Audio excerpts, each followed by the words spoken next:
Welcome back to another technical deep dive here in the debug zone. Today, we're tackling a big question and breaking it down with insights from other users. Hopefully, this clears up some misconceptions and helps you get the answer you need. So, buckle up, stay a little curious, and let's jump right in.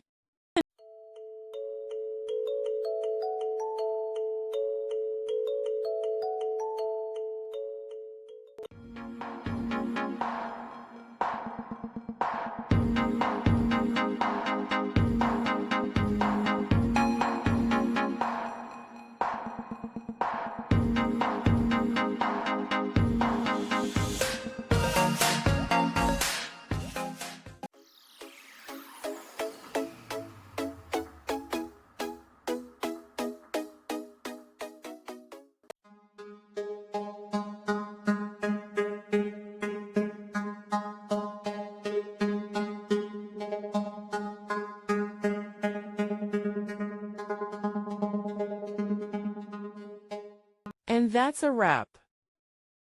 I hope you found the answer you were looking for. If you did, take a second to hit that subscribe button. It really helps out. And let me know in the comments which solution worked best for you. See you next time in the debug zone.